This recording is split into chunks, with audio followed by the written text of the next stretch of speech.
Tree Time is the name of the working title of the podcast, but, you know, we have to check the, see if that's it. We have to do a, what do you call it, focus group. Tree Time. I'm rolling. Your mom watches Scrapple TV. Hey, what's up? It's T.Kid, columnist for Vice and High Times. I'm here for Scrapple TV today, talking to my friend NA Poe, activist, entertainer, suspected transgender.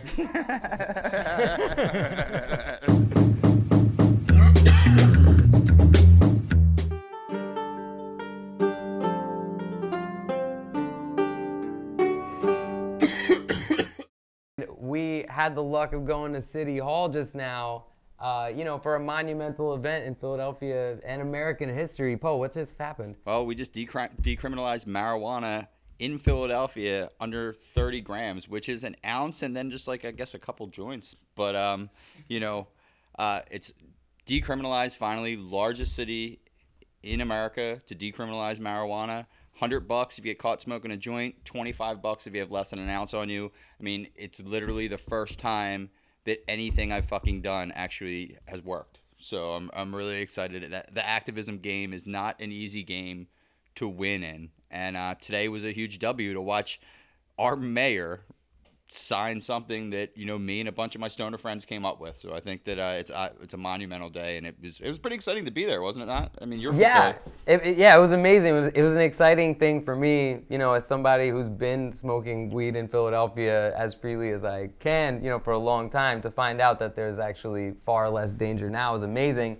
What was really interesting to me is that anytime you see one of these laws go through, you know, including Colorado's, you know, recreational marijuana law, there's always disclaimers. There's a bunch of disclaimers. Yeah. He's like, we're not legalizing weed, we're just decriminalizing it, don't get too excited. And yet the step is being taken. You know, he's signing the paper. Yeah, they're being kind of cautious. I love how they came up with the idea they're going to come up with a prevention line now, and there's going to be a phone number that you can call if you need help for your weed addiction. So I think that we'll probably end up getting a bunch of people to, you know, call those lines as much as possible. But, you know, they have to be safe about what they're saying, and they can't be saying, hey, we're legalizing marijuana, but they are saying, hey, man, like, you know, light it up if you got it. So I was talking to a bunch of friends in Boston that have had decriminalization, and, you know, they said that eventually, you know, it should get to the point where people just turn a blind eye. And, you know, I'm not saying you should go up and blow some weed smoke in a cop's face. I mean, you should be respectful, you know, to the law. As much as I'm kind of anti-cop, I do realize that once you do break some ground with police, you know, and they even said it today, you know, our police in our community should have a better relationship. Well, now if people aren't getting shook down for bullshit like weed, I think that maybe you can start, you know, building that kind of relationship, you know, with the cops. Yeah. And they're going to have a ton of weed that they are confiscating that, you know, maybe we'll have some higher police in the city. Yeah. A lot of people have told me that at least like 2/3 of cops who confiscate weed are actually just smoking it because, you know, if they're not writing you up, why would they be confiscating it? Yeah. But, I mean, speaking of getting written up, the steps that you did take, you know, like you just mentioned a couple minutes ago, this is sort of the culmination of something you've been working on for a while and something that you've sort of put yourself in the crosshairs of the Philadelphia authorities for. And can you tell me a little bit about what led you there and sort of the biggest, you know, event within that career that happened last year? Well, sure. Like, I guess December 19th actually coming up is 2-year anniversary of Smoke Down Prohibition, which is crazy because, you know, a few years back now, me and Rachel and a few other marijuana reformers in Philadelphia decided it would be kind of a great idea to go out and have this event where we spoke, you know, and had a lot of people that had great ideas about marijuana and marijuana education, and then end this protest/rally with smoking marijuana openly. We started doing this. It started growing. At the fourth one, which was 4/20 of 2013, we had like 500 people. We had a DJ there. There was a cloud of smoke that obviously was, you know, just the best thing that I've ever seen as far as, you know, people smoking marijuana openly, especially in the city that we grew up in. You know what I mean? Like, be able to do this here. So we started really thinking like, hey, you start getting grandiose ideas, and it's like, hey, eventually we can have vendors here, and, you know, this could be a huge party like the Boston Freedom Rally. So we showed up for the fifth one, which was May 18th, 2013. That was my birthday, actually. Yeah, it's funny. And there was a huge cage there, and you know, cops from DHS, you know, Fish and Wildlife, Philly Police, Federal Rangers, and there was just this really thick air there, and you could tell that something was going down. But, you know, like, I've always been so anti-authority since, you know, the time I could stand up that, like, you know, I was basically like, fuck these guys. We're going to do this protest anyway. Something's going to go down, but so be it. I didn't expect, you know, that at 420 when I lit up a joint, I would be arrested and tackled by 3 cops and held on the ground. And, you know, the best part about being tackled and arrested by 3 cops is even when I hit the ground, I still had the bone in my mouth, and they had to, like, a 4th cop had to come over and extract the joint from my mouth. From your clenched teeth, yeah, right? From my cold, dead hands. And then they put me in federal lockup for 5 days, you know, which was just a crazy experience, especially I was with Adam Kokesh, who is like this libertarian FBI agent that, you know. Well, he's an FBI agent? I think so. I've never seen a man get arrested like 30 goddamn times and he just does whatever he wants. But he, you know, so we spent 5 days together in prison, you know, and then I got out and, you know, my life just changed when I got out. I mean, I got out and, you know, just social media and, you know, magazines and people that we were dealing with, all of a sudden, like, I hearken it to like Nirvana was out on tour when Nevermind grew up. Now, obviously, this isn't the fucking same thing, but, like, all of a sudden, like, there was just, their lives were different, and there was more people paying attention to what they were doing. Yeah. So, you know, after that, you know, we said, fuck them, and we're still going to do this protest. And it kind of slogged along. We wanted to get to a full year, but people started taking more arrests, and less people started showing up, and it had less of an impact. You know, so we were like, well, let's try to do something about this in a legal capacity, you know, which kind of was mind-blowing for, you know, radicals and potheads. You know, you never really think you have a chance with the system, you know, like. So we went to a councilman in Philadelphia that we heard would be sympathetic, and we were like, yo, man, like, you got to stop fucking arresting people for weed. And him and his people were like, well, yeah. And then we just started kind of putting words, you know, into his mouth, and then, like, magically we'd see them appear coming out of his mouth, and we're just like, wow, this guy's fucking really playing ball with us, man. Like, this is great. So, you know, then it started hitting some walls, you know, here and there. The mayor and the police were like, no, no, no, no, no. And, you know, then we're like, fuck, this isn't going to happen, you know. And it would have been very easy for us in that position to give up, you know. So then through the magic of Scrapple TV and a couple other reformers that I work with, they were like, dude, you should run for fucking city council. And I was like, you're insane, you know. I came and I met with Mark Brodzik and the guys at Scrapple TV, and I said, hey, dude, I need a fucking propaganda machine. And we just started making videos, man, that were just, like, ridiculous, you know? Like, are you sick and tired of the same old city politics? Are you tired of self-serving politicians appointing their cronies to office? Then I encourage you to vote for me on May 20th for the open at-large city council seat. We actually cut one video where it was me dressed like myself and then me dressed like in a suit, and I sat across from myself and interviewed myself. Hey, I'm NA Poe of the Panic Hour here for Scrapple TV. Today we have the pleasure, no, the honor of interviewing at-large city council nominee from the Libertarian Party, Mr. Nicky Allen Poe. Mr. Poe, spark a change. So on your city council run, what was your platform? Well, it started off like absolutely fucking ridiculous. It was like decriminalize marijuana, destroy the Philadelphia Parking Authority, and name Broad Street Allen Iverson Boulevard. That was the original, the original thing. And then, like, I have a couple guys from the Declaration in Philly, which is a great paper here, a great muckraking paper that really digs into city politics. We started really learning that, like, the union controls politics and they're like this inside baseball thing. And I have this fire inside of me. So, like, I really started to want to actually fucking, like, win, even though that I knew that I couldn't. So we started, like, reshaping the message. We really stuck with the decriminalization of marijuana, obviously. And we were joking about the PPA and Allen Iverson Boulevard. We also started talking about putting cameras on cops. We started talking about, like, having a police advisory commission, you know, ending the stop and frisk in Philadelphia. So, like, you know, we ended up getting 4,200 votes. And I mean, to be honest, that's the magic of social media. That's the magic of you know, viral creation of media, is to be able to, like, you know, we had not a dollar, you know what I mean? And through manipulating the local media, creating internet media. 4,200 people voted for a fucking federal criminal, you know? And at the same time, sure, we weren't going to win, but to be able to get those issues out there and say, hey, I'm just a guy that thinks this city's fucked up, and this is what I think's fucked up about it, and don't you feel the same way? So to a way, 4,200 people did feel that way, and I put out the offer if those 4,200 people wanted to like go into the jungle and have me govern them or something like that. Like I would have no problem like going out and just governing that small group of people. But you know, it was a very interesting step for us, and I think that it kept the decriminalization thing in the game. You know, I think that, you know, and that was the major role behind it, was to try to make sure that stayed current. So, you know, a couple more months of us bullshitting with them and going back and forth, you know, all of a sudden the bill was up again and it fucking passed. And now, you know,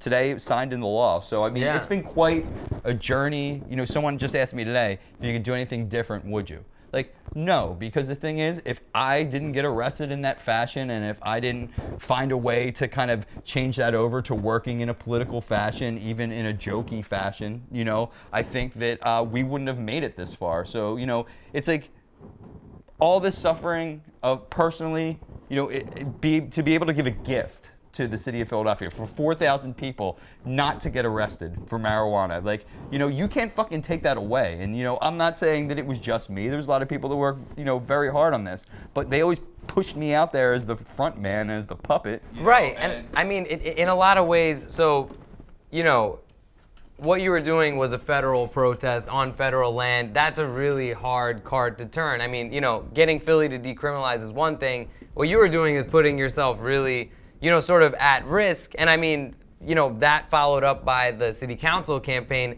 again, was this sort of spectacular thing. I know you probably didn't expect to win, you know, your seat, but at the same time, a lot of it is, you know, this is sort of your style. This is the thing that keeps coming up. It's the antics that, you know, speak to something. And today, perhaps for the first time, that manifested in something real. It's fucking crazy. Yeah, and I mean, so is that going to dictate where you place your efforts going forward? Is this evidence that the antics are effective, or is it evidence that you got to put on a tie? Well, now, actually, that's interesting, because I think that, like, you know, humor-based stuff is like, look at how it's kind of sad, but like the Daily Show is like basically seen as like the like where you can get actual fucking real political news. And the thing is, people sit there and they laugh at it, you know, and like we're almost, that's like the most apathetic thing that you could possibly do. That the show on Comedy Central gives you like the most news. So like, also, I worked at Occupy, and I saw these really hardcore people like yelling at people going home from work to burn like their fucking cars and quit their job. It just didn't work. And I just saw like, hey, I have a comedic background. Like, I know that making people laugh, you know, calls attention to the truth. Like, let's take this strategy and like, you know, and then it's every once in a while, I think you just have to be kind of poignant. Like, it's like, yeah, I'm fucking kidding, man, but like, come on, you know what I mean? Like, obviously, like, this is messed up, and I feel like people have responded to that. Like, you know, and when this is all over, I think that I just want to go towards enjoying things. Like, I want to submerge myself. I want to, you know, immerse myself in marijuana culture. I want to, you know, create videos to point out what a great new world this can be. I mean, I'm not going to say the activism side of me is going to die after this, but we were talking earlier about how, you know, you get seen as a journalist and I get seen as an activist, and, you know, you're a musician and I'm a fucking comedian. Yeah. So, like, you can't choose, you know, where your recognition is coming from, and it's great to be recognized, you know, for the work, but, like, I'd like to push it more into, like, a softer side of my career, you know, and I'd like to get involved in marijuana business. I think that it's ridiculous that, you know, venture capitalists and rich white males will be able to make all the money in the marijuana game when dudes like us are really putting ourselves out there, you know, trying to get these things done. So I feel like, you know, I'd like to become, you know, a Ganjapreneur, or in the very least, a guy that just gets paid to smoke marijuana and make stupid videos. So one direct, obvious effect of, you know, your arrest is that after God knows how many years, you're not smoking weed. You haven't smoked weed in a year. And like 6 months, but whatever. Right. Yeah, okay. All right, 6 months, right? But so 6 months is a long time for someone who smokes weed daily. I haven't taken a break that long, nearly that long in many years. And, you know, it seems like since that happened, you've suddenly become a lot more productive, a lot more successful. I mean, does that tell you something a little weird about your personal, like, you know, weed habit? Has it had an effect on how you're doing business?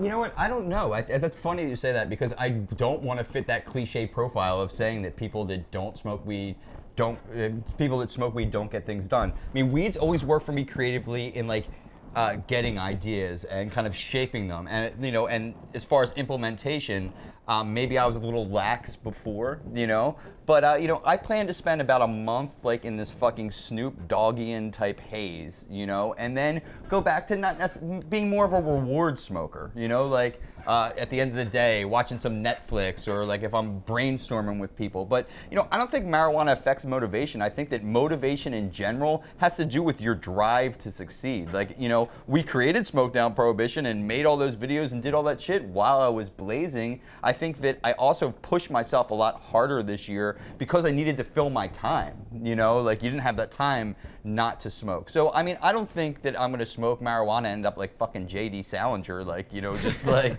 fucking like in a cave somewhere, like not doing anything. But you know, I feel like marijuana, you know, doesn't hurt anyone, and it's you know, it's always been something that has stimulated me so much in my brain. Maybe I think my work might get a little weirder, and you know, but you know, my pedal is to the metal. I wasted a lot of time in my life. I didn't start doing anything creatively until I was like 30. So, you know, coming up on 35 now, and I think that like the next 5 years of my life could perhaps be the best. Like, I'm excited about moving forward and being able to explore, you know, the legal weed market, and being able to, you know, bring our entertainment and personality to that world, because I think that a lot of times people get stoned and there's such a cliche idea of stoner comedy, you know, and I think that needs to be changed. I mean, like, guys like us are out doing all types of different things, and, you know, we're doing it while we're high, sure, but like, it doesn't have to be, you know, someone asked me to write a column, hey, I need to write 10 weed jokes. Like, I don't fucking write weed jokes, man. Right. Like, weed jokes are for like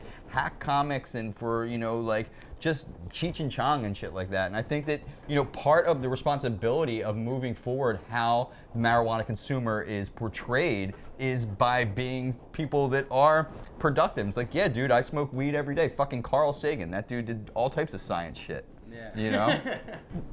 He did do all types of science shit. I've read it on the internet somewhere. That's definitely what he did. Yeah. And I mean, so speaking of, you know, old guys who do drugs, Yeah. right? You and I are no longer spring chickens. We're in our 30s, both of us. I mean, and one thing that, you know, when I turned 30, there was one thing that was sort of, you know, kept sort of echoing in my head and looping back and forth. And that was hearing all these people that have told me, man, like, after I turned 30, smoking weed just wasn't the same. I ended up, you know, like, it made me more paranoid, or it made me more anxious. And maybe the responsibilities of life at that point are what, you know, sort of get to you, and you can't really balance the two things out. Or perhaps you just reach a certain age where your body can't handle it. So you're in a precarious situation right now as a pothead. You smoked pot through until the age of 34, 35, right? And then you stop for 6 months. When you go back to that, anybody who's smoked a lot of weed and stopped and done it again knows that you get extra fucking high that first time, right? Maybe high enough to ruin weed for a 35-year-old man forever. Oh, I don't necessarily think that'll happen to me, but like, I know that I've had like these series of recurring dreams. They're either like I've smoked marijuana like the day before I'm supposed to be tested, or, you know, I get really high and I can't handle it. I mean, I'm not gonna go right to the wax, but I also feel like a lot of people have fucking kids and get a day job and whatever the fuck, and then they get stoned, and then they're like really paranoid. What's awesome about legal weed is being able to get so many different kinds of weed. So like, yo, hey, this takes the edge off. Like, it's all about where your brain's at. And I think that us being creative guys, I think that marijuana will always be a part of my life. Am I gonna be doing blow in 5 years? Probably, but I mean, probably not. But, you know, at the same time, I think that it's just the kind of person you are, and we have the luxury of living lifestyles that allow us to be creative, and, you know, some of that creativity is marijuana fueled. So, you know, I don't want to jinx myself, but I think that I'll be able to make a smooth transition back into the lifestyle. All right, I'll be sure to be there for it, either to witness it myself, or Rachel, you'll have to, you know, take a like take notes and tell me exactly how he reacts. Yeah, well, we're having a party on December 13th in Underground Arts in Philadelphia. You are welcome. Everyone in the weed world is welcome, but you're welcome to come down, do a DJ set, and hang out backstage. We'll do a fucking dab bar, and we're just gonna, I want to bring the type of culture to Philadelphia. A lot of places in the country, they're fucked on weed. Like, there's no variety and stuff like that. And I think there's so many things happening, the waxes, the edibles, you know what I mean, the different strains now, that part of legalization will be showing what a diverse plant it is and how many things, you can actually do with it. And I am going to do every single thing you can do with marijuana. Yeah, you're going to find out if it fucks with you or not, one way or another. Yeah. And I mean, so to jump back for a second, can you describe a couple of these non-weed dreams? Because I haven't had a dream in many years, or I haven't remembered a dream in many years. What? That's the most beautiful thing is that I didn't fucking dream forever, and I really got really comfortable with that idea. And aside from the occasional sex dream that I now remember, which is great for like the shower, yeah, I mean, it would be me being at a party and someone passing me marijuana, and then after I hit it, it would be me remembering that I have to get tested tomorrow, and then it would be me trying to like blow it out of my mouth in like some kind of reverse fashion, and then like just all these like totally fucking like paranoid, like out of control things, like me chugging water and then waking up and having to go to the bathroom. Like it's literally scary, like, because these guys are testing you. Very literal dreams. These are like kind of like it's your real situation. Yeah, and it was totally scary, and totally being scared of not being able to handle, what happens. I mean, I definitely want some video cameras on me that first day of like getting high again, because I mean, it's gonna be different, and I can stop doing psychedelics because unless they do a spinal tap, I'm pretty much free and clear on this probation. So psychedelics have filled the void for you at least a little bit, in this drought. In this personal no comment. Drought. Sure. Yeah. Absolutely no comment. All right, we can gloss No. Yeah, but I mean, it's been hard, because the thing is, like, alcohol just totally is not for me, man. Like, you know what I mean? Like, we're both kind of smaller dudes. You know what I mean? Like, I have like 2 or 3 whiskeys, man, and like I can barely stand up straight. And I don't like the way it makes you think. I don't like the way it makes you act. And I think it's just proof that marijuana is so much safer than alcohol. Now, I'm not beyond smoking a big fat joint and holding a nice heady beer in my hand and walking around with it all night long, but consuming alcohol just, poor decisions, and it's dangerous, and numbing. Yeah, I always find it to be a numbing agent. It's depressing as well. I mean, it really, on the back end, it is a depressant, and it really messes with you.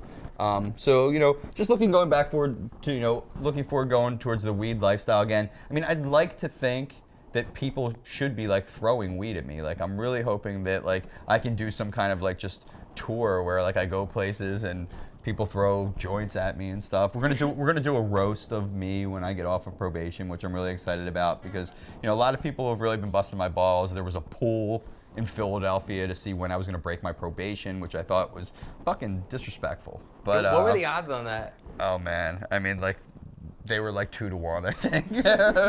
People really thought it was gonna happen. But it's been a long, harrowing experience, and my girlfriend Rachel has been so amazing with supporting me and getting through it, and even cutting down her marijuana intake, which has been hard because we met at a marijuana rally, and yeah. So I just can't wait. I can't wait to be able to just roll up a doobie on my couch and sit back and watch some Netflix and just relax. I really think I'm gonna take a couple months, especially it's so cold in fucking Philadelphia in the winter, dude. I'm just gonna be in the house, smoking as much marijuana as I possibly can, and looking forward to taking on the new world in the spring.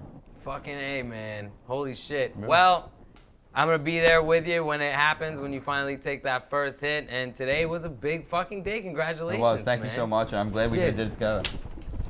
Thank you so much, kid. Thank you, man. Fuck you, Liam. Fuck all you. All right.